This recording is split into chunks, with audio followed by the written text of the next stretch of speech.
Sunday, Easter Sunday to you, Sarah. Sarah, happy Easter. Oh, happy Easter Sunday to you too, and Oh to yeah. all of you listeners out there. It's definitely a rabbit holes holiday. I mean, I'm not a religious person, but it's a rabbit holiday, so I'm in. I'm in. Yeah, Yeah. You know I what? know. Before we go any further, wait. First, how's your week been, Sarah? Let's check in. It's been good. It's been, just not. It's been actually kind of lame. Nothing What? exciting. Nothing exciting. Nothing exciting. Just the same old, same old. How about you? It was actually, I mean, I'm getting excited about the fact that I'll be back on Maui in a week. I've been traveling That's around. right. That's You right. did. That's right. I'll be home, but it'll be good. I like, what's funny is like I spent most of my formative years on the mainland, and now being able to like the pandemic kind of like called me back after all this time. I'm just happy that like it took this long to have the funds, the possibilities, the connections that I have that brought me back to Maui at this age and having learned everything abroad that I did. So then that way, like, I feel like I'm bringing fire back home every I time. think. Well, I think Yeah. you are too. Yeah, it's like Yeah. like I feel like it's a Prometheus story for me. It's like I want to figure out how to put lightning in a bottle and give it to my people. So Mm-hmm. that's why I'm excited. I'm coming home. We're gonna see some people. We're Yeah, gonna we're gonna catch some awesome shows. Luckily, we're gonna go see some of that theater stuff that's going on. Um, we're but gonna take care of some stuff when you're yeah, here. Bring actually, it. absolutely. So yeah, so there is a lot to be excited. I'm excited about things. I mean, I wish I had more time in the world to do everything. I feel like some days, like I'm kind of like melding all of my moments together in order to make it fit. But like, blessed are the people who tolerate my insanity. Yeah, okay. So we caught up on our weeks, but I did want to just like kind of like here, let's have our like this is I almost want to create like segment jingles to like announce these things. Like they might happen like once in a moon, or maybe we'll make jingles for segments that may only happen once, or maybe they're I segments that feel happen like 100 times. that should be happening. Yes. Yes, yeah. Jingles. All Yes. for the jingles. Yeah. But like Yes. yeah, so there should be like a Kawika pops your bubble jingle right about here. We'll remember this in future episodes. But do you know where Easter comes from, Sarah? I know it's like, isn't it a pagan holiday? Yeah, it's a pagan holiday. Let's see. Yeah, I Oh know yeah. it was always like, this is a pagan holiday. Yep. You can't celebrate it. And be like, oh, okay. That's where I will Mm-hmm. kind of give the J Dubs credit, because you know what? Even though they kind of take a lot of stuff off the table. Oh yeah, no, yeah, but Yeah. Now that can be confusing sometimes, because like, are you saying Jehovah's Witness, or you're referring to going to an upscale Marriott? You gotta choose sometimes. Like, yeah. No, but usually when I say J Dubs, Jehovah's Witnesses, yeah. So Yeah. it makes them seem exciting and urban when they come up to your house instead of like rain on your parade boring. So Mm-hmm. I'm trying to I'm giving them the upsell. Yeah.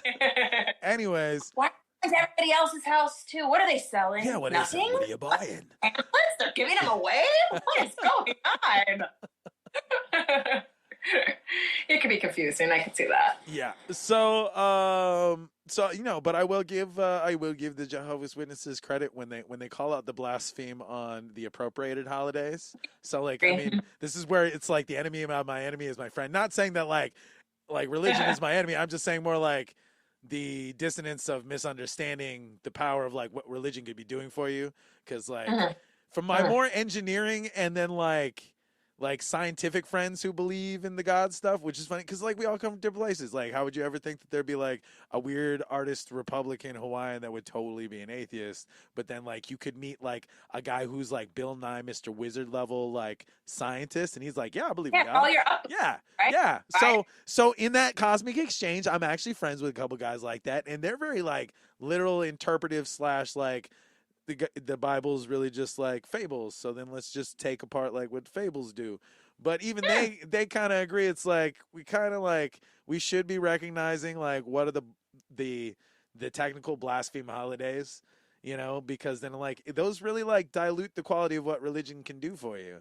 So it's like Yeah. we kind of confuse children with a holiday that's like, here's some chocolate eggs and some bunny rabbits. And then for like 30 years, kids are like, why are there Cadbury eggs? And then Yeah. and then it's like, well, little Timmy, we appropriated a pagan holiday and we just kind of took stuff with it. Whereas like technically Halloween is a more Christian holiday than any other Christian holiday because like back in Yeah. the era of when Christians believed that witchcraft was real, like that's at least like a West Coast common practice to a degree. So then when it like blew up, it's like, okay, it turned into a Hallmark holiday. But Yeah. realistically, on the grand scale of things with Easter, it's just a way to like force a narrative by appropriating another one, which was really Mhm. funny because it's like it's a fertility holiday, kids. Like that's all Mhm. it is. Yeah, yeah, Yeah. yeah. So Yoster, as it was called, if I'm saying it right, somebody you can crucify me if I said it wrong. Ah, Easter jokes. I got more. But yeah, so it was all about this is the time of year where you're supposed to make the babies because then if Mhm. you have the babies just at the end of summer, they'll survive winter. So it was a pagan fertility holiday essentially designed to teach the masses. And that's what a lot of religion was. And what people don't realize, like before major governmental control and like bureaucratic regimen, how did you teach people to form as a society? Parables, Mhm. because not everybody had cops, not everybody had sheriffs in town. I mean, the Lone Ranger didn't appear until how many years into the creation of man? So, like, I mean, we kind of had to have at least like a rule book to go around that you could change the names and stuff. So, I mean, why do you think like the story of Muhammad and Jesus are so close, man? It's just, it's an international IP. Okay, the same way that you can get a Mexican version and an American version of Breaking Bad, it's the same thing with the Bible. It's just like someone ported the IP to a whole different concept. I mean, look at half of Egyptian mythos. Like, how much of that did they like steal to create the Christ story? And how many times did that exist even before? Oh, Yeah, yeah. And then even before the Egyptians, you had Zoroastrianism, and those guys had the same Christ theory. Yeah. I would go So with that. yeah, and Right. that's actually one of the That. first religions of all time, and not many people What is it actually. called again? Zoroastrianism. Zoroastrianism. Yeah, I never Yeah. heard of that. Yeah. So that's one of the first Christ stories. And Huh. then yeah, and then nobody can really give like a full time frame on like the difference on who really got it first on it. Was it Muhammad or was it Jesus? But there was enough guys fighting at the time over to decide whose story was better. And then eventually the New York Times bestseller list was invented and we just proclaimed that the Christian Bible via the New York Times was the most sold book of all time. Yeah. So, yeah. But there's a lot of good things you can learn from it. So, like, I gotta say, for what Christianity is trying to turn it into, for all my good Christian friends out there, I do recognize, hey, man, it's the He is risen period. Okay. We're recognizing, like, death and life born anew, which, like, that's a cool thing to get behind on any level, be you, Yeah.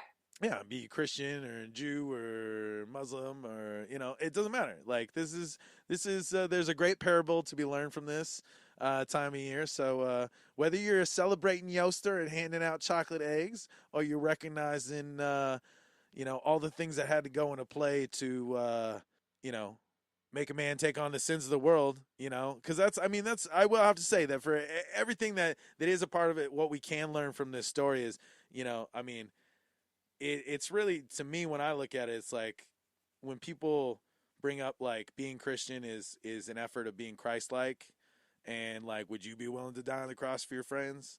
Would you be willing to die on the cross for anybody in the world? Like, do you carry that mentality? It's enough to say that you would feed the hungry, or you would clothe the cold, and take in the poor and destitute. But would you die on a cross for someone? Would you take a bullet? Would you go hundy for someone? Would you go ride or die? Because that's really, Jesus will go ride or die for you. Why won't you ride or die for Jesus? You know. And yet again, True. I find myself proselytizing even though I'm not a Christian.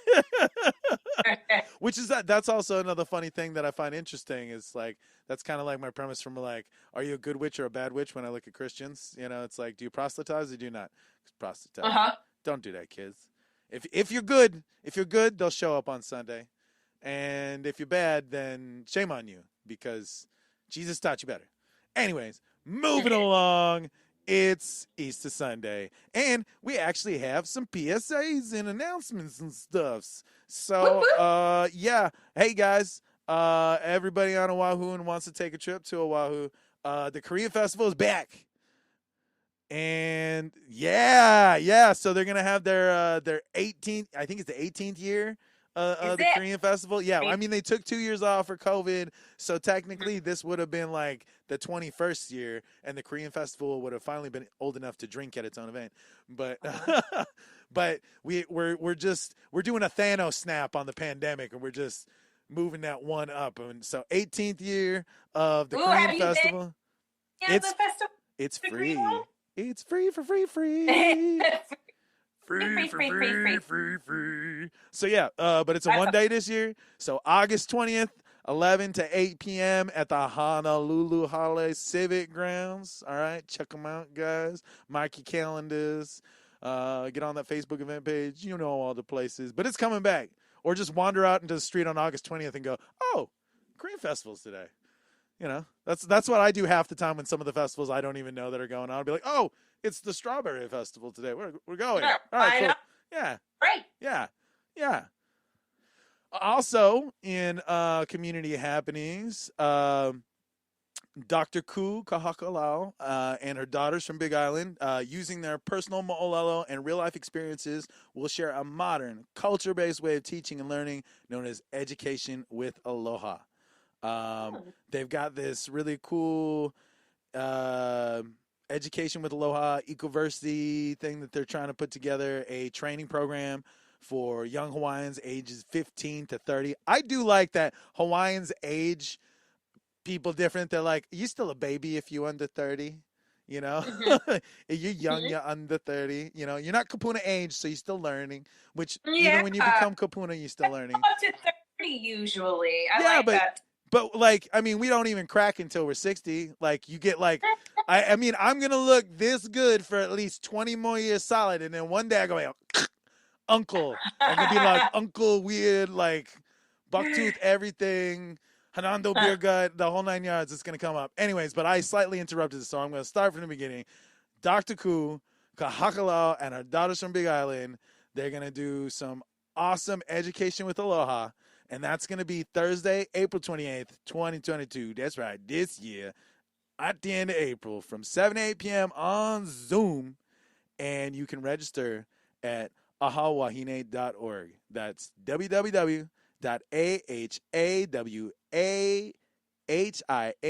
www.ahawahine.org. Check them out. Check them out. Give them a listen. Give them a watch. Make that Zoom call. Everybody should make them. All right. And last but not least, Maui on Stage Education and Youth Teen Acting Ensemble Workshop for kids ages 13 to 18. They got a 2-week workshop coming June 20th to July 1st. Teens will learn all the elements of working together as an ensemble. Registration begins Monday, April 18th. And that's led by Miss Tina and Mr. Francis over there at Maui on Stage. So check that out. Send your kids. Give them something fun to do now that we're back from, the apocalypse and trying to go back to normal. You should, even though there's inflation, we still need to spend money on our kids, and our kids are the economy, and they deserve to go out. So yeah, let's break the bank a little bit and give our kids something to do. Yeah. What else? What else we got? What else? Well, actually, we're still looking for political candidates. So anybody out there? I do have a form that's about ready that I could put up, but then I will definitely things learned from that past form for the Mainland Talk story. I'm gonna make sure put some phone numbers on there. But anyways, Nice. yeah, we're gonna try to connect soon. I mean, really, it's not ramping up yet, and I know a lot of people like the second that you announce that you're running, you got to start spending money on budget, or you got to start planning your schedule, or you got to start paying fees if you're announcing that you're running. So I know some people are waiting till the last second because Okay, they they're have no holding more off. cash to run yet, bro. But they try running Mm, real late. Still pennies, maybe. Yeah, Still think. they exactly. Well, out of all technicality, when you're running for local office, a lot of restrictions on there's a lot of restrictions on ad spending. So like Okay. case in point, and like because I grew up in California, so I learned a lot of California politics. So Uh, big thing to think about is like some like local elections, which I'll look this up because we're gonna have to get to know how local Maui politics works, guys. So that way you can really participate it instead of yeah. sitting on the on Hana Highway and yelling at the trade winds because nobody's gonna read your sign blowing by at 50 miles an hour. you know, I think if you guys really want to get some, I think the new thing is make a giant QR code that you can hold that's like 10 feet wide. And then for all the people who like are Instagramming while they driving, they'd be like just QR code. That's what I'd do. I'd stop writing signs. I would just make QR codes for websites. If anybody listening, you could steal that idea. So we're gonna kind of explain how the local like candidate game works for certain positions in Maui. Because as I know, growing up in California, watching a lot of the stuff that my grandfather participated in and helped out with some campaigns was that like in like some city council races, you can only have like $35,000 as your campaign budget. Oh, they put it. They put a number on it, but that doesn't restrict how much a super PAC not owned by you can spend on you. Oh, well, if you got to. But then in that same aspect, how many people play that game ethically and then how many people break that game to get their win? So not only will we go over these rules, but we'll also teach you the loopholes that some of these people get around these rules. And if you decide to use the powers for good or for bad, well, I'll be there to congratulate or scold you, damn it. And with that being said, damn it, we should probably leave for a little bit of a commercial break from lovely sponsors over at Newsly. Oh, usually. Moving forward.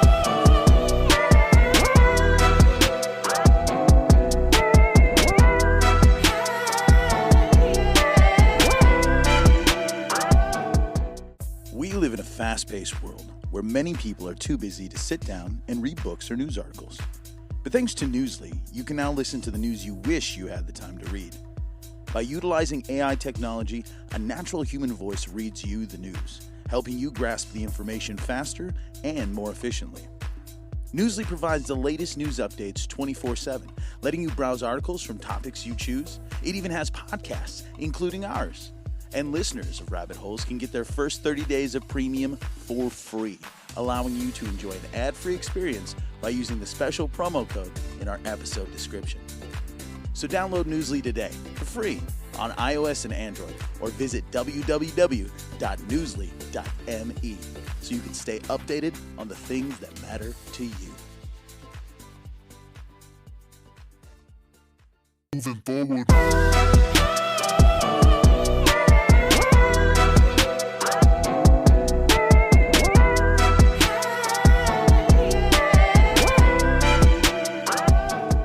We're back. And tough subject. It's been coming up recently. There's not actually too many. It's really weird to me how little coverage we're getting in Hawaiian news in general. I mean, there was that Civil Beat article back in February. Why cover it? Yeah, because it's really not being talked to all that much, and it's a serious issue. Yeah. So, like, I absolutely agree with you, Sarah. We have a huge sex trafficking problem here in Hawaii, and I'm not talking about like all you weirdo Pizzagate guys who think that there's like some crazy liberal agenda adrenochrome thing. We're talking about a real problem that's affecting real people that can actually really be fixed, and we need to focus on it. So, not many people know the types of sex trafficking that actually go on in Hawaii, but we're not as vanilla as some parts of the world or even as some parts of the United States. I mean, not many people notice, but there are tens of thousands, if not hundreds of thousands of people that are sexually trafficked every year inside the United States. And it's not some dark organization. It's not some weird political agenda somewhere. It's not Hollywood. It's normal people like you or me on a street. It's moms and dads that sell their children. It's people short on money to buy crack. It's people who are just fucking weird. It's people who have no conscience. It's people who get put into a corner. It's people who get abducted. It's people who get tricked. There are a myriad of ways. Society has risen to a point of a cornucopia of choices when it comes to how it will try to beat you down or take you out of this world. And sex trafficking is definitely a scary melange of infinite pain. And it's affecting Hawaii in quite a few ways. We have younger and younger kids out on the streets, and you can obviously tell that they're hooking. And the Johns are into younger and younger. You can just walk down Oahu streets and you can completely see exactly what's happening down there. Young prostitutes.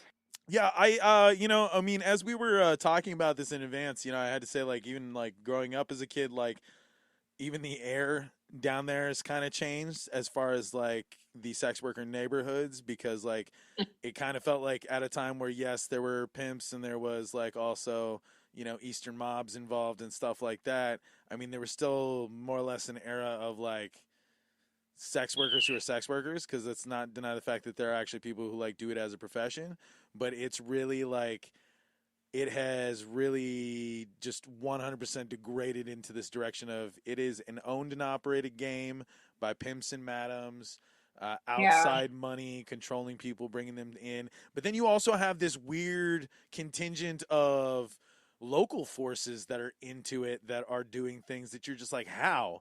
Like, because there's some of these stories out here where I'm hearing of like there are crazy ass couples that have like a house set up in Oahu, and then they go out to like the Midwest and they trap people in like a throuple unicorn relationship thing, convince them they're in love with them, get them to move back to Oahu, and the next thing you know, they've got like 20 girls chained to a wall, and they're all just like working as prostitutes. That's insane. Yeah, and this is modern slavery, and these are the craziest things that happen. Like, think about this. This is one of those upticks that I warned you about with inflation. Okay, This is one of those upticks that I warned you about a bad economy. This relates back to people not getting paid well. This relates back to people not like our economy affects the possibility of sex trafficking to a degree. I'm not going to say that it would 100% cure it, but I will tell you that like the need for a young girl to want to believe that there's an escape from something, and believes that this like love bombing white knight and his wife really want to take her in as a third, and the next thing you know it, you're freaking right. She must have limited opportunities. Damn, if that's what she's like going for. Exactly. The scam is now like convince someone that you can be their sugar daddy or their sugar mama, and then lure them back to a space, and then like a way out. Yeah, no, it's no different than how you get the sex traffickers that convince people that they can get them across the border into America. And then they get to the other side, and the coyote's like, oh no, dude, that $10,000 you paid me wasn't for your freedom. That was just to get you across, but you got a hook for the rest in San Antone. And so like people don't realize that like all the ways that this comes to be. But then the crazier thing to find out is that over time, there has been no change in like the enforcing of these rules, as people have noticed that we've had an increase in sex trafficking in Hawaii, even though there has been a budget that has been given to these law enforcement agencies, and you have task force that are being generated out of it. Nobody is taking the time to actually like make sure these criminals are tried and convicted, and they keep slipping through the fucking cracks because they either have enough money for good lawyers, or there's not enough change happening in the judicial system to create a scenario to convict these people. And then that's the crazier part, is that we have people who are obviously pimping out girls, taking children and putting them on the street and then ruining their lives and turning them into slaves. you know. And then these guys, because like it's how they try and convict them, how antiquated some of the laws are for enforcing in Hawaii, because we have so many arcane laws that can be manipulated correctly, you know, but then Yeah. they try to rely on what nuances of law you can learn from the mainland and bring to Hawaii in this. But then you're still stuck in this, like, if Hawaii's really good at anything, as I've like found over time in being Hawaiian, then having to deal with like family scandals and bullshit, is that cover up mode happens on both sides. Like, Hmm. like I think older Hawaiians have this problem sometimes where like even in victim mode, they're like, I don't want to talk about it anymore. So we're gonna help with the cover up because that's a shameful period on me. And it's like, being a victim doesn't have to be It's, shameful. You know, why are we criticizing the victim for being a party to this? There was no, like, people don't understand power. They don't understand it until they're under a power, and then they don't understand what happens when that yeah. thrall occurs. You know, we have a term for that in Dungeons and Dragons. We call that thrall. You know, that's a level of power that someone has, just like staring you in the eyes, talking to you, convincing you of things. And there's something that comes in that whole seduction period, whether they offer you a forbidden fruit or they offer you an opportunity or they convince you that they're going to give you something else, and then they turn you into this. And so it's a very heartbreaking thing to notice that there's really no effort going into getting these people put into jail for good. That's crazy. There's a budget for it. There's like people hired for it, but nothing is actually Well, getting done. and I think in a lot of cases, just like any other like legislation on the mainland, we have this problem where ideas come up, and then because the local establishment can go get money for their police force, but then convincing to change things in law or to upgrade the law, they got to go to the state level. So like Oahu as a county can put together a task force and then potentially get funds both locally or federally, right? Okay. But then trying to convince all the islands together to create the right judicial platform to convict all these people on by either introducing new laws, new bills, whatever. On board for that. Gotcha. Yeah, or they have to even just think about planning for that. Because I see this in a lot of smaller cities throughout the country, is that you have things that are going on that they don't know how to enforce, but then the state hasn't prepared for that because they haven't had it yet. You know, what's going to happen in a state that has never had a bombing in it? How much do they have to create? Meanwhile, there's states that have crazy rules that protect the weirdest people, and then I mean, like, speaking of like just like what's going on wrong in sex trafficking, because there's even like it can come from anywhere. Like, that's the craziest part, is like it could be your friends, it could be your neighbors, it could be some weird guy on Craigslist, it could be your dad, it could be your mom, you know? And then like the craziest part about that is like in the whole legislative system, who's crazy enough to protect those people? Because like case in point, there are laws in the South that essentially protect your rapist if it's your dad. No, what? Yes. Wait. And they've managed to get this into bills in the past and in the present. And so there's actual like letter of the law stuff that says, if it's statutory rape, then hang him high. But if it's your uncle, he can force you to keep the baby because he could be one of your legal guardians. Yeah. No. So then, like, yeah. So you like there are states in the South where like if someone in your family rapes you, you have to keep the baby. That's how backwards the system is. So this is where like the shame factor of being a sex trafficking victim, and then that's what's so hard is like you have women, children, and even some cases young men who are being put out on the street like a piece of meat, and then it becomes a way of life for them, and then they don't understand how they're just bred into it, and then they're and they're pushed into these behaviors, and then when police pick them up or people see them on the street, then it's like it's shame on them, and you don't realize it's like that's their chains are invisible and you don't get it. Like, they're doing Yeah. that because there's someone that's going to kill their mom, or at least they believe someone's going to kill their mom, or they believe that they're never going to make, like, think about, like, it's one thing to be trafficked in the United States because there's escape routes in a lot of cases. You could run off into the woods and keep going for days, but, like, how the fuck do you escape on an island? Uh-huh. I would think it's a much harder program to break that cycle. But Absolutely. I think just like rabies, it would be just as easy to snuff it out. There's a certain point to where, like, I mean, wouldn't it be great if the only people Exactly. There's only so many that could be on the islands. Yeah. exactly?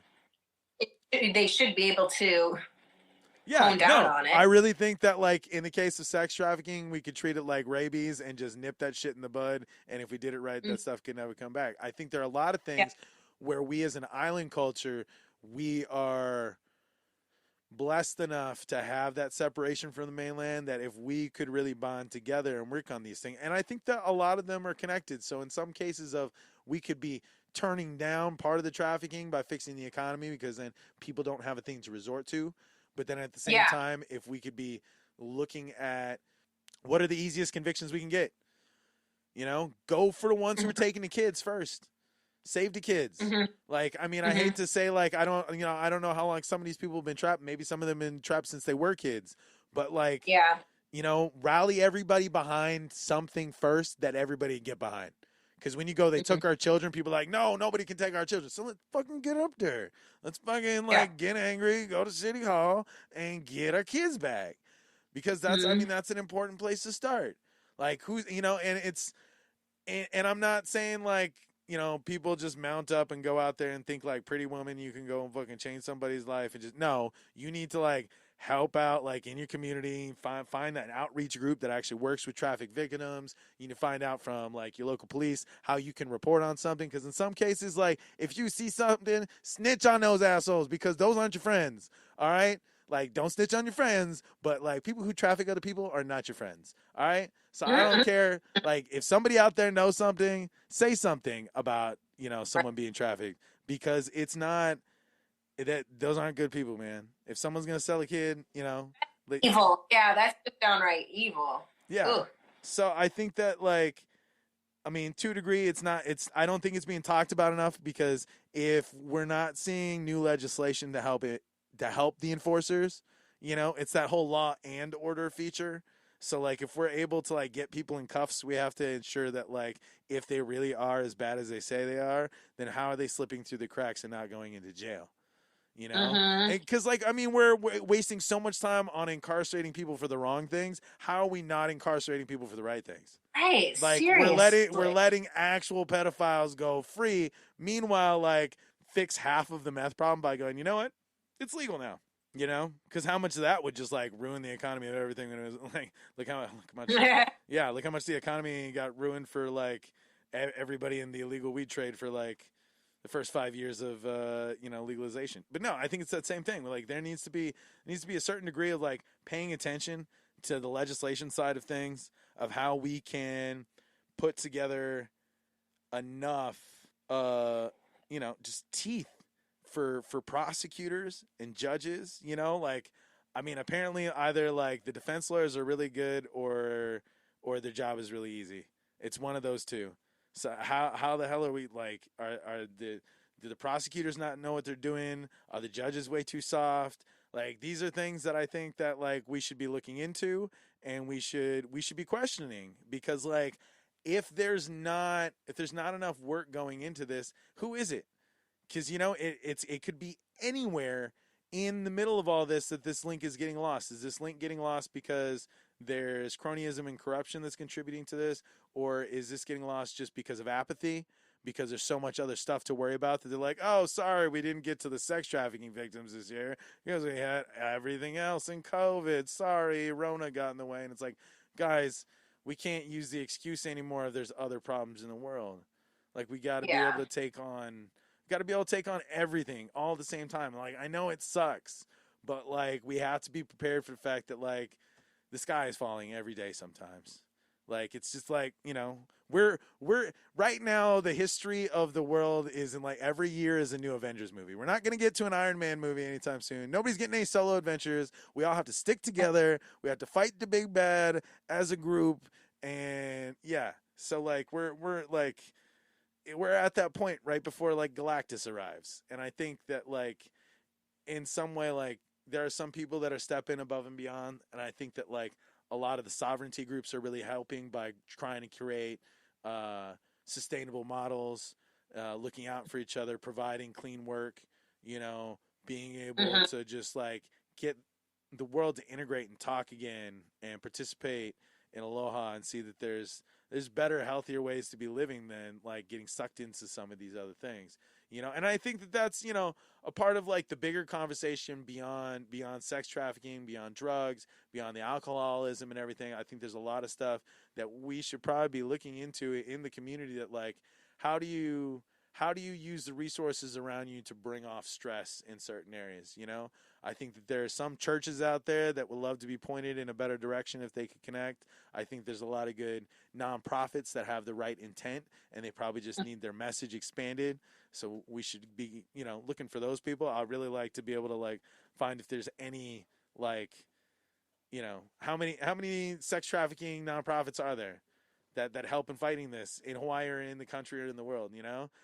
Oh man, you know what? There's that crazy like an ex-Navy SEAL dude in America that like he goes and he helps with like child trafficking and stuff. There's a couple cool documentaries about him. Whoa, he sounds cool. Yeah, What's I his think name? Tim Ballard. Yeah, Tim Ballard. Yeah, that's his name. Check him out. He's really cool. Yeah, he like he's probably one of the most active, like actually goes in, like he gets like private wet work contractors. So like he takes the kind of guys that normally like the Democrat war machine would send to go like kill a dictator after wasting 11 years turning someone else's country to shit. Instead, he takes those people and puts them to better use, and they go like kick down doors in Nicaragua and save kids from being trafficked. Like we need guys Dude, like that. Yeah, he's like he sounds awesome. He's like a hero. yeah, he's like if Dog the Bounty Hunter and John Wick were one person.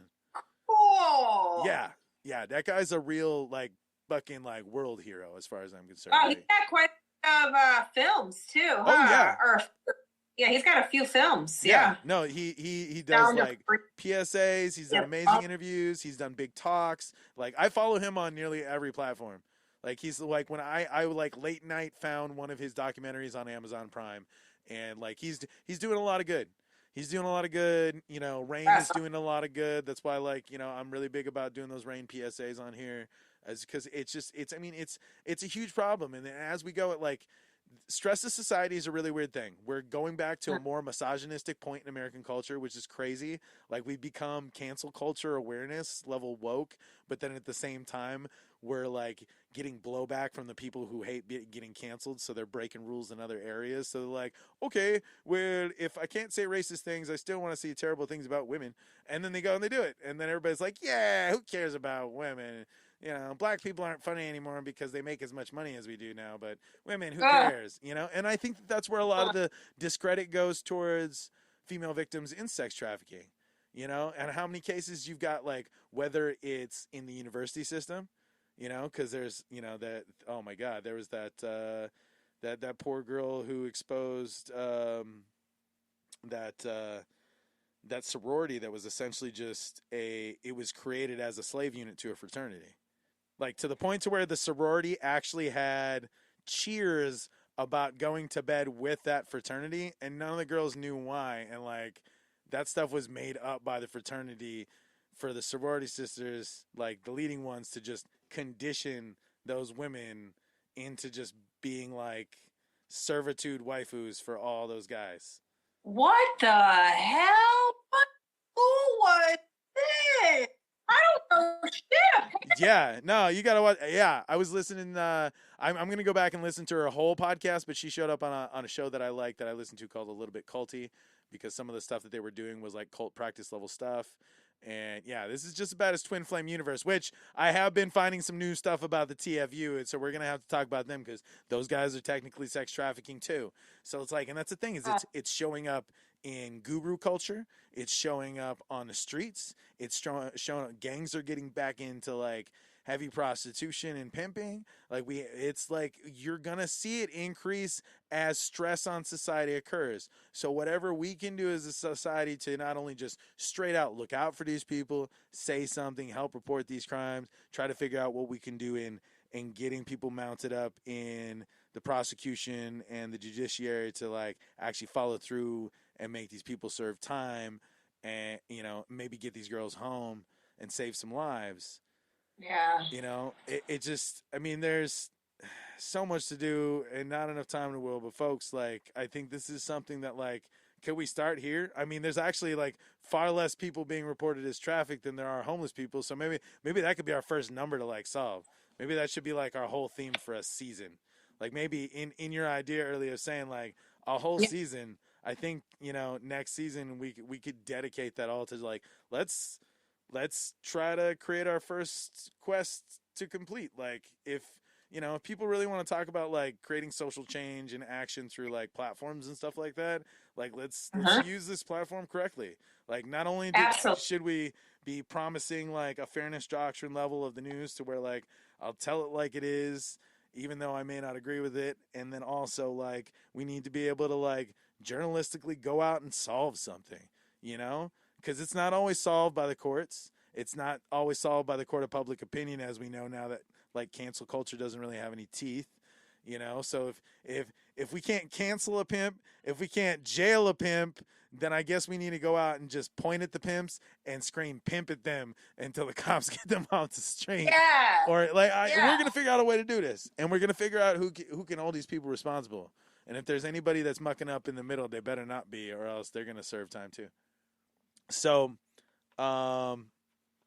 yeah, I just think that if there's anything we can do to like help relieve those stresses in any way, shape, or form. So I think it's going to become a mission like as we wrap out season 1 in the background, we're going to take some time to go looking at all the things that we can help or at least bring light to like let's get like up to date numbers on what's actually happening in sex trafficking in Hawaii, where we can start, you know, even if it's just like classic maneuvers to impose on these crimes.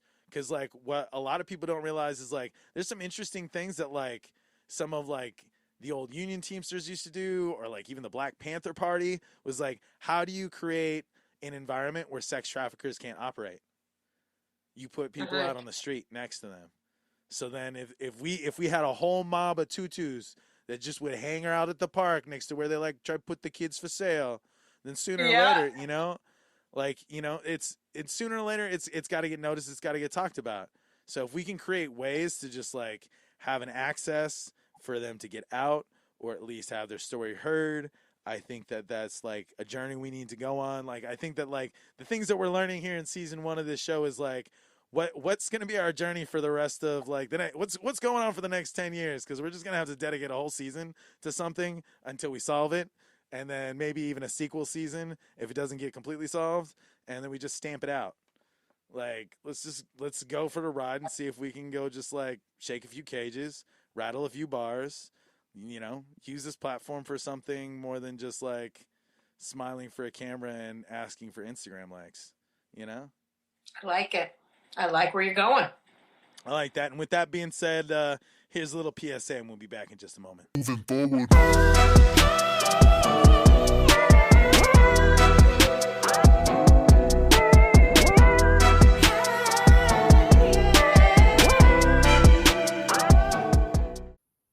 Get help. It's never your fault.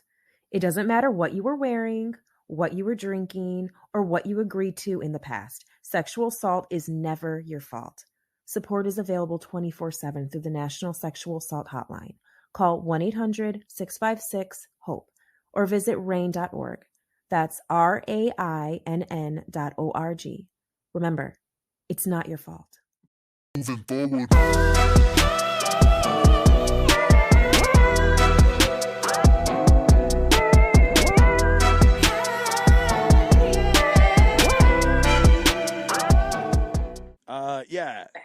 Heavy subject on the last round, but I feel it definitely need to be brought up.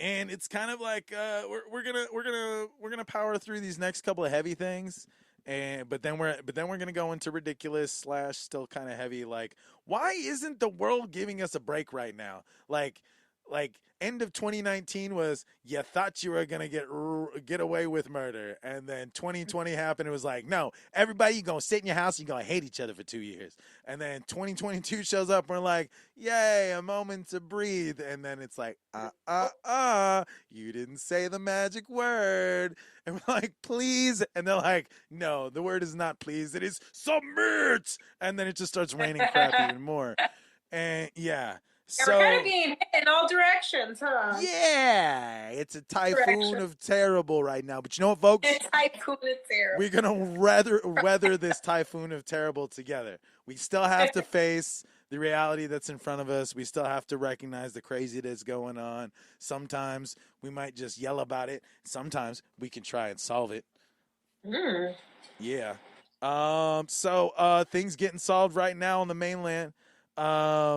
North Carolina just dropped Mark Meadows from the voter roll amid fraud.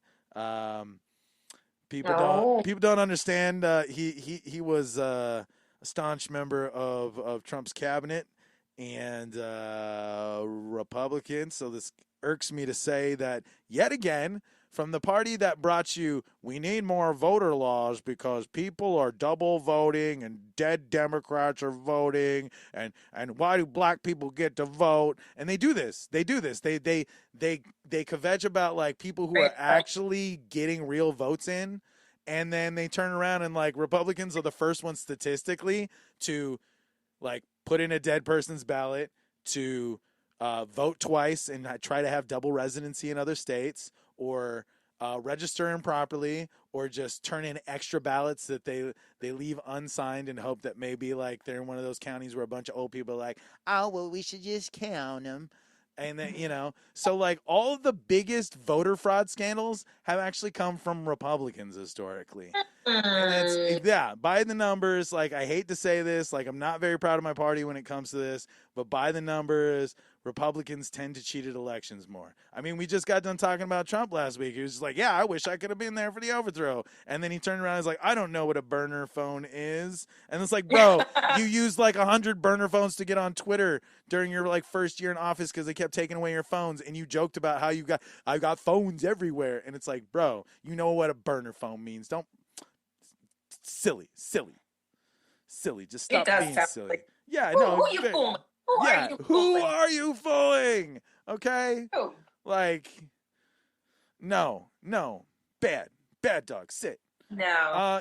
So this is kind of an important thing that we need to be discussing, because like right now, like this is where like I divide from my party and I ally across the line. There are not enough fair voting laws throughout the country. There's been a lot of gerrymandering over the years, which means that some counties have more control than other parts of the state. You have way too much carpetbagging going on. Like, as much as I love the GOP, the problem being is that, like, if you're going to win, you have to win fair. There's no point in just robbing people. And then that's the crazier part, is, like, the Republican Party, those that are still playing the Trump game, even though, like, for you folks out there, like, most of the party has moved on. Like, the national convention is looking at options well beyond Trump and well beyond Pence. Like, I mean, there's enough. I think it's dumb, but they're like, who is Ted Cruz an option? It's like, dude, I would rather have Jeb Bush draw a chalk silhouette of himself, and that rules the country, instead of Ted Cruz. Okay. All right, I would rather have an empty box of cereal in charge of this country than Ted Cruz. Oh, wow. Yeah, no, there are greater Republicans that you could have. I mean, I really wish that Buddy Roemer would have become president. Like, I mean, he picked the wrong time to run because, like, he was running early against Obama, and then it was like, no, we're going to let Mitt Romney go. And it's like, boys, nobody's going to like Mitt Romney. All right, Mitt Romney's family doesn't even like Mitt Romney. Like, no, dude. And then so I felt so bad for Buddy Roemer because I was like, you know what? Obama not only deserves it, but he's going to get it. and he's going to be a clinch, and it's going to be a cool historic time for our nation. We need to respect that, and we just need to come together on that one. And then Buddy Romer was like, I can't win this fight, so I'm going to check out. Like, somebody needs to call up Buddy Romer and go, run for president. He's like the Republican Bernie Sanders. Like, I really think, yeah, okay. yeah. He was the governor of Louisiana through some of like the craziest and toughest times. But yeah, no, I really think that Buddy Romer would be an amazing choice to go up again. But I mean, I think he's also getting kind of old and he recognizes it. But yeah, no, we need to find a few good men and women who can actually like represent the party and not be crazy, not hand out tinfoil hats, not cheat on their taxes and not cheat on voting, and then try to impose those same rules against people who are actually being honest, just to make it hard on them. On the flip side, though, now that we've talked enough about white collar crimes, in the land of like just urban problems right now, which is like sad to say, like using a turn of phrase, like I know how like biasing that phrase can be, but it's actually like this is where the problem is lying. But I understand why the problem exists, because with inflation becomes an increase in petty crime. So there's an investigation going on at the LAPD in California, and they are kind of like they're leaning themselves to believe, for what they've been releasing to the press, is that there are gangs throughout LA that are actually now giving out orders to like follow people to their homes after watching them make like a huge purchase at like a jewelry store or something, and they're like teaching like low baller busters how to get into bigger crime and rackets, and this is also leading to people getting jumped, hurt, and potential mortality problems here. So I will have to say, like, this hasn't been completely confirmed by the LAPD, but there's been enough footwork into suggesting that, per their undercover resources and the things that they know about, like, how well that they track crime in LA. Pretty organized. Yeah, and gangs are very organized in LA. For a time I did spend up there in my Disney days and my. They're just kind of upgrading the game, huh? They're just like, all right, no more little burglaries. We're going for the rich people now. Well, I think I think this is just as the same as the 80s and the 20s. Like, crime goes through these phases. Eat the rich. Yeah. You know, the working class people who say eat the rich don't know how to eat the rich, but then criminals are going out and then they're doing it. You know, and it's like, to some degree, you're like, hey, that's kind of like Robin Hood justice there. But at the same time, you have to be like, no, these people are getting robbed at gunpoint. These guys aren't like giving money back to babies. They're probably running this money to like the Sinaloa cartel for drugs. You know? Oh, yeah. So, like, this is something that, like, whether you're on the mainland or you're even, like, anywhere else in the world, I think, like, we just kind of need to be aware right now, a little more vigilant of our lives. I'm not saying to, like, trust people less, but I think we also need to be prepared for, like, with the way, like, we're looking at this inflation bugging through just a little bit longer, and then we've got people have to realize, guess the next gas price season's coming up because we're hitting summer. Like, we always see a gas price increase during the summer. And then it's an election season. So we just had war inflation, summer inflation, and then there's going to be election inflation. And then on the horizon, most of the guys that are looking at the market right now, they're really like, it's the climate's looking towards a recession.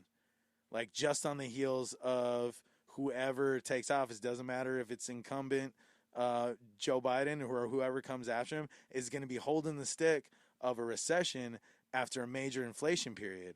So, like, people are going to go for this huge fight to make more money, and by the time that they all have that money, the money's not going to be worth jack. So that's what you really have to think about now. Like, don't work yourself too hard. Expand your credit line. That's going to be worth more than tangible cash for poor people. Understand this, folks. Your line of credit, even though, like, that interest rate may be high sometimes, that line of credit will provide more for you than a savings account, because savings accounts for people who have less than $25,000 in a savings account don't make shit. Okay? What's 1% of $24,999? $2. Okay? like, that's it.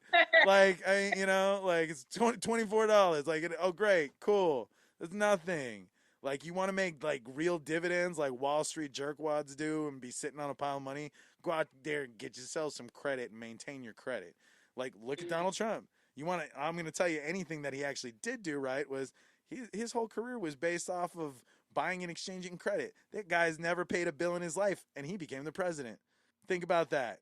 Okay? He still hasn't released his taxes. Every other major Republican has had no problem going, here's my taxes. But he managed to gaslight an entire community going, what do you need to see his taxes? And it's like, dude, because like fiduciary responsibility is a sign of whether or not you can command an entire nation of more than 400 million people and their lives. A whole bunch, everybody is now he is now emblazoned as legit ass.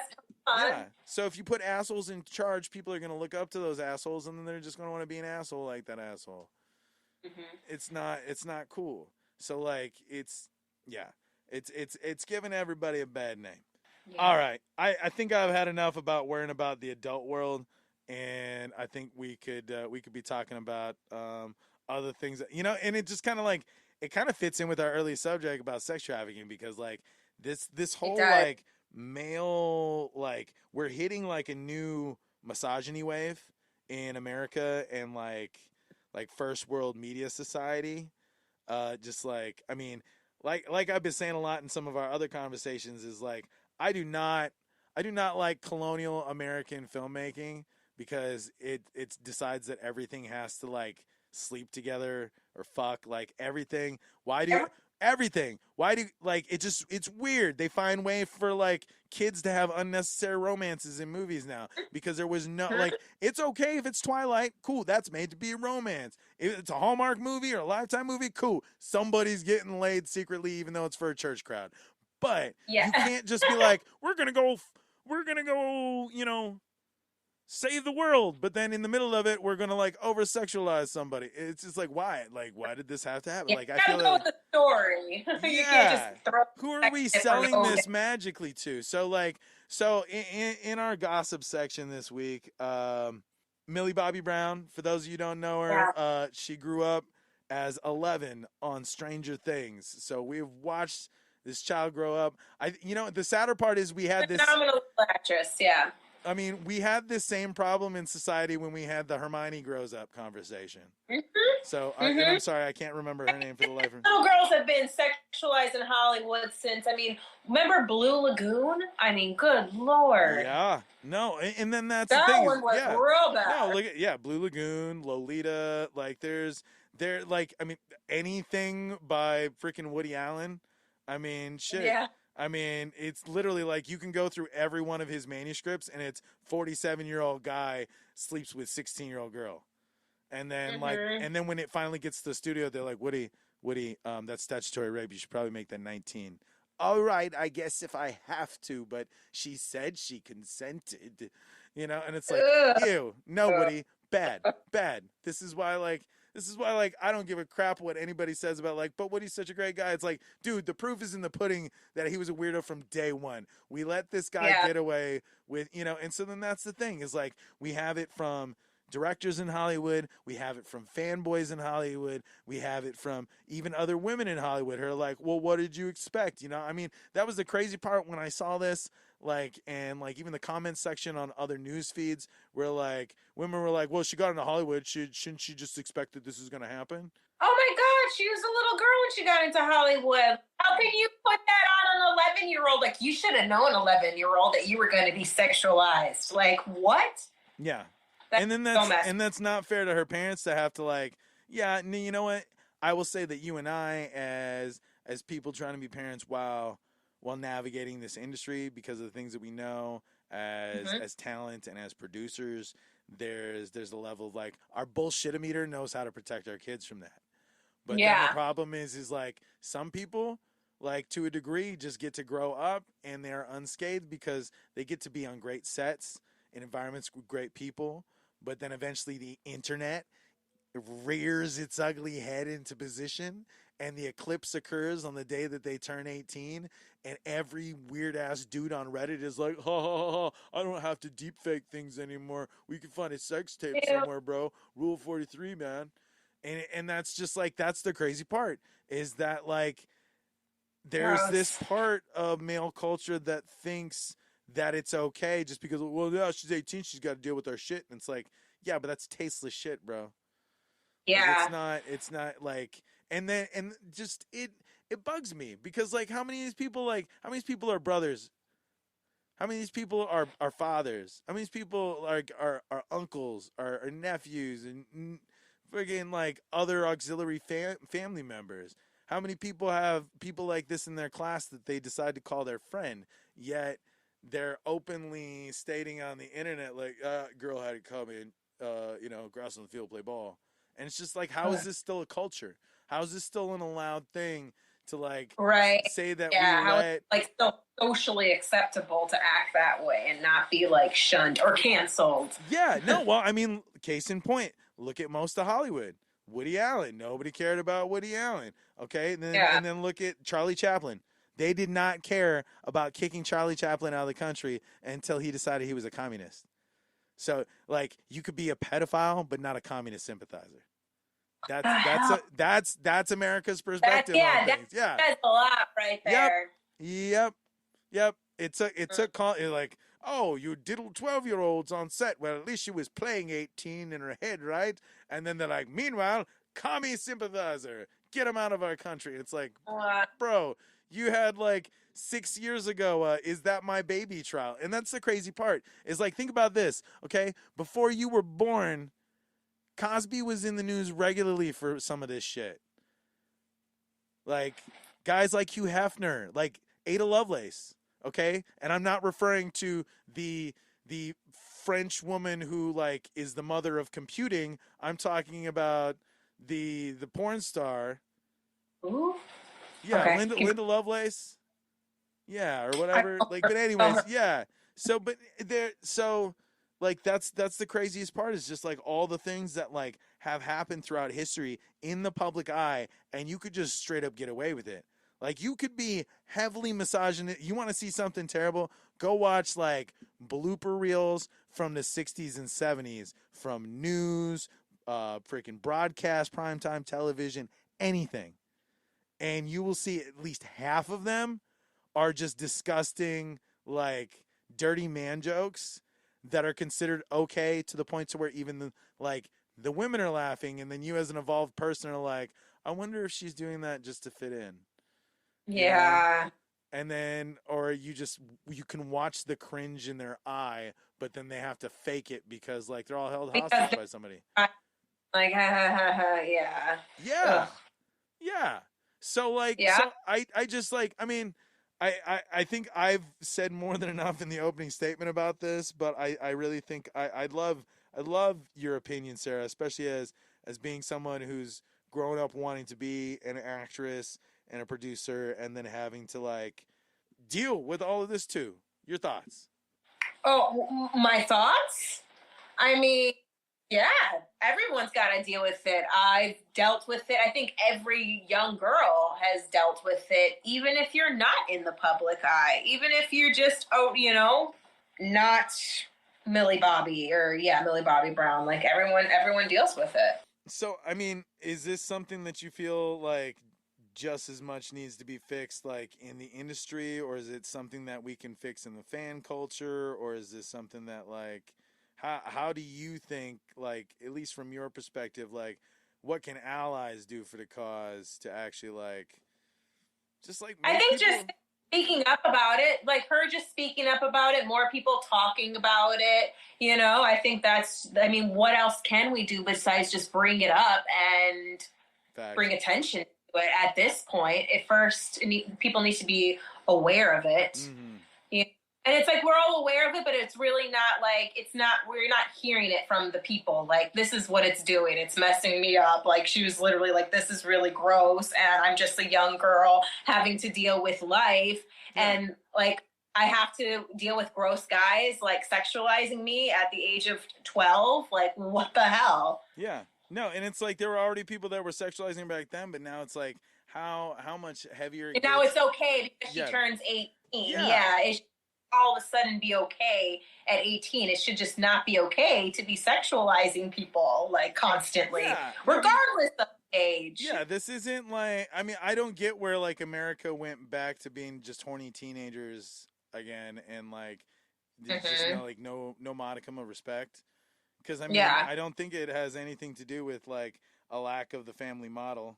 Like I think that it comes as just as much in churchy sectors of life as it does from heathenist sectors of life, or just like I think it probably happens the most too, and it's just not talked about, and more just like shunned more, pushed under the rug. Yeah, it's pretty messed up.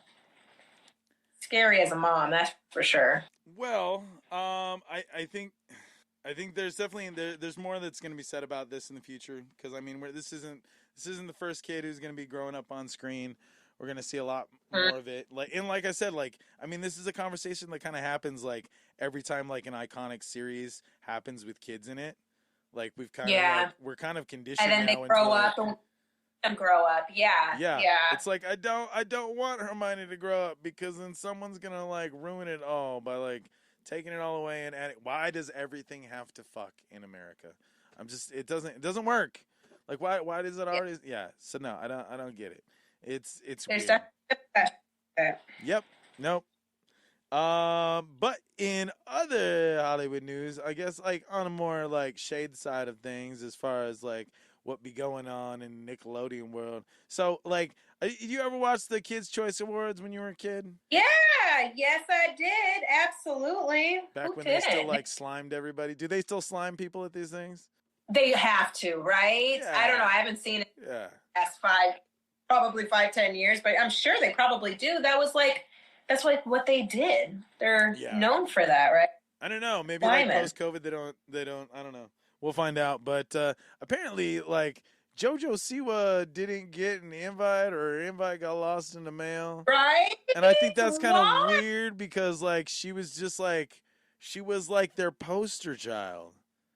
And she was nominated. Yeah, so it's really weird, but so I think that this might actually like, I have a weird feeling that like either we're gonna get the whole like I don't know how you didn't get invited thing, but these are things that's usually like handled pretty well far in advance. So I think that like something that we may find out that might take too long to get to actually finding out is that like with all of these corporate changeovers of who owns what company, I think in this whole like Viacom, Paramount, Supermove thing, I think some talent and voices are going to get eaten up, and it's going to be a sign of like whether or not they're pushed aside because the ideals of the new ownership, or whether or not they're just getting thrown away because they're not in mind for it in the budget. But I really thought that like JoJo Siwa was probably the most progressive thing that Nickelodeon had done in a long time. You know? I think so too. Yeah. Yeah, like I thought it was like really their way of just like trying to like show kids that they could be whatever they want to be. But then at the same time, like I was really surprised that like JoJo Siwa managed to do it in just a way that like even like Christian moms didn't immediately like knee jerk and go, what is this? Is this one of them lesbian girls doing things? Yeah. No, because then, like you're just like, oh. But I will have to say JoJo Siwa did like a really good job of like how do you just show that you're a person, and she was trying to constantly just be marketable to everybody, and she also has a style that doesn't like really like sexualize her, you know, just like in the same way that like Billie Eilish is on the road, you know, it's just like I'm just trying to be a comfortable person because like the whole world sexualizes me, so why not like whatever, like I'm open about my sexuality, but it doesn't have to be something that's a contention of me as a sex, you know. So I think that this is I'm hoping that the conversation like continues on this and something, because like I from like a corporate like fixer perspective, they're gonna have to address it, right? I mean, she's made a public statement about like I don't know why I wasn't invited. Everyone's gonna be like, so Nickelodeon, like we need answers. But she's not that kind of person that goes like I wasn't invited. She's like one of those people that's like, so I wasn't invited, and then people are like you know, because she says it so nicely type of kid. So I've never really taken her as like a brash person in the news when she talks anything. Well, that and like up until this point, but her fans and everybody's gonna be still asking, even if it's not for her. Like, no, I'm sure there's conspiracy theories on YouTube already. Yeah. Yeah, there's probably like a whole section like from QAnon about the JoJo Siwa thing, and then there's like secret numerology in there or something. Well, yeah, I think that crazy week. A lot of stuff to absorb there, folks. Before we end here, hey, we want to make an announcement on behalf of our parent company, Manawa. There are 4 different castings right now, looking for talent, multiple backgrounds, ages, you name it. It's a cattle call, kids. Like we're trying to get everybody out here. It doesn't matter what island you're on, and at this point, we want all the Hawaiians we can get. So heck, even if you stay Portland or you might be in Yonkers, I don't care, man. Send us your auditions. If you got a reel, send a reel. If you got monologues, they're asking for monologues, comedic and dramatic, for great different projects coming from different writers from Maui. We got an awesome action epic series, a comedy series, kids movie, and a heartfelt drama. So there's a lot to choose from. Great stuff for your reel. There's definitely big talk of making sure that these films can get their union signatories, so that way you can get your union days on it and everything. Yep. So if you'd like to learn more, you can check it out at Manawa Cow on Instagram or on Facebook. That's MANAWAKAU. Or you can follow Sarah or I on our respective Facebook and Instagram in the notes. We'll make sure to put this stuff in the show notes too. It's a simple Google form, or if you're having trouble, just, hey, email us. You can email the show. You can email Sarah. You can email me. You know what? Just to make them work, I'm going to actually put the casting producers on this, and maybe, John, are you listening? We're going to make you answer some emails just for funsies. So if any of you guys out there got the acting bug, this is definitely a great opportunity for people looking to get into the industry. It's also a great opportunity for people who are already seasoned that want to get a little higher on the call sheet. These are definitely trying to be just as much as great job opportunities as great artistic endeavors. Just a way to rise up the competition in filmmaking. So we're hoping that it's going to be a great show. And lots of good on the horizon with that. And with that being said, we'd like to thank you once again for joining us for another fantastic Sunday. Hope you guys have a wonderful Easter or Yoster or whichever crazy pagan or Christian holiday you celebrate. Sarah, any kind words for the folks at home? Just happy Easter, and thanks for hopping on today, guys. Absolutely. Thanks for hopping on. Aloha.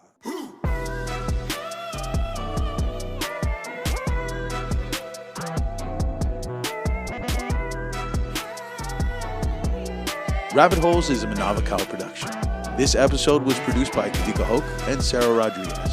Make sure to subscribe and follow on your favorite podcast platforms to add our weekly episodes to your queue.